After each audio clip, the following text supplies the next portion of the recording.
कोई जंजीर या किसी भी सलाखों के पीछे पप्पू यादव को कैद नहीं किया जा सकता है, क्योंकि पप्पू यादव ने एक लंबे समय के बाद एक विचारधारा के रूप में अपनी एक सेना तैयार कर ली है।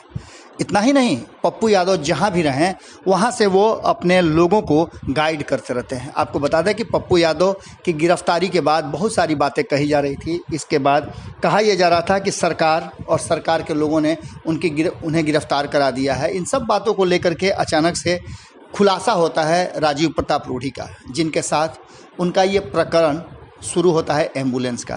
उसके बाद से पप्पू यादव की गिरफ्तारी, उनकी बीमारी और उनके इलाज को लेकर के चर्चाएं तेज हो जाती हैं। देश दुनिया से पप्पू यादव के समर्थन में लोग खड़े होते हैं। यहाँ तक कि नीतीश कुमार और भारतीय जनता पार्टी के सहयोगी भी पूरी तरह से पप्पू यादव की गिरफ्तारी को गलत बताते हैं और उनकी रिहाई के लिए अलग अलग लोगों से मांग करते हैं। उसके बाद एक अलग तरह से माहौल बनता है और लालू प्रसाद यादव से लेकर तेजस्वी यादव तक सभी विपक्ष के नेताओं से ये गुहार लगाया जाता है कि पप्पू यादव की गिरफ्तारी जो गलत हुई है उसके लिए आवाज़ उठाएं।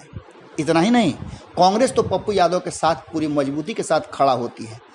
अब इन सब के बाद पप्पू यादव की सेना अलग अलग मोर्चे पर सरकार की नाकामियों और कमियों को उजागर करती है। वहीं राजू दानवीर की बात करें या फिर रानी चौबे की बात करें, ये लोग अपने अपने मोर्चे पर तैयार हैं। वहीं खाना भी अगर लोगों को देने की ज़रूरत हो, जो मुहिम चल रही थी उसके लिए भी समर्पित पूरी तरह से कार्यकर्ता पप्पू यादव के नज़र आ रहे हैं। लोगों तक खाना भी पहुंचाया जा रहा है।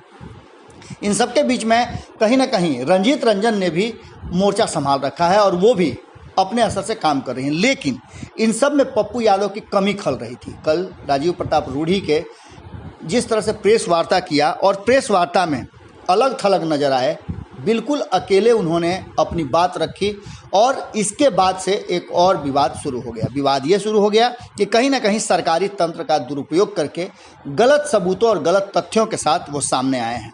अब इस पर लगातार जाप के लोग प्रहार कर रहे हैं। इतना ही नहीं, इन सब के बाद पप्पू यादव पूरी तरह से एक्टिव हो गए हैं और पप्पू यादव के एक्शन में आने के बाद आप समझ ही सकते हैं कि चीज़ें बदल जाती हैं। आपको बता दें कि खबर तो ये भी आ रही है कि 2-3 दिनों में पप्पू यादव को डीएमसीएच से छुट्टी मिल सकती है।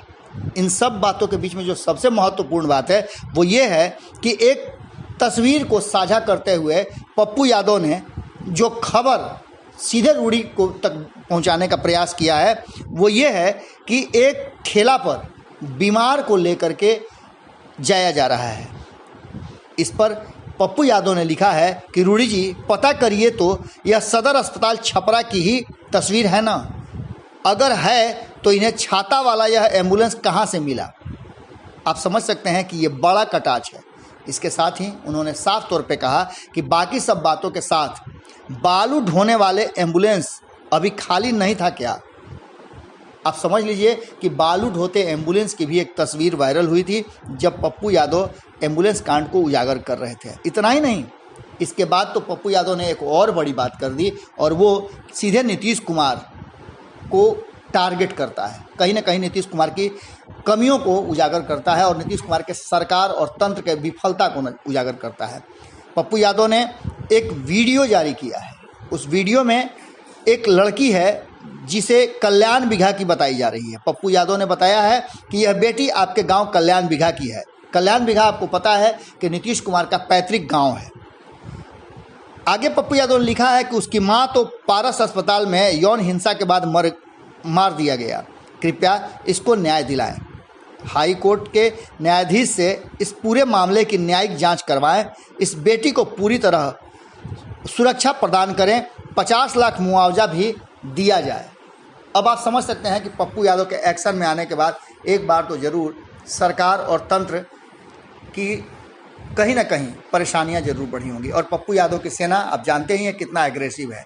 उनके एक छू बोलने पर सभी हर तरह से तैयार रहते हैं। अब देखना होगा कि पप्पू यादव के इस नए प्रयोग और नए हमले के बाद क्या कुछ सामने निकल करके आता है। हालांकि पप्पू यादव अभी भी अस्पताल में हैं और उनका इलाज चल रहा है। जुड़े रहें भारत लाइव के साथ, खबरों का सिलसिला लगातार जारी है। नमस्कार। अगर ये वीडियो पसंद आई और वह बिहार के राजनीति और बिहारियत से सरोकार रखेनी तो सब्सक्राइब बटन दबा के चैनल के सब्सक्राइब कर ली। ओजे एगो घंटी बा, ओकरा बटन दबा देला से कुल सटीक और मारक खबर रुआ मुफ्त में मिल जाई। अगर रुआ पत्रकारिता के हमनी के नया प्रयोग में सहयोग कर चाहतानी तो ज्वाइन बटन दबा दी। पेटीएम नंबर नोट कर ली 9386816700। धन्यवाद।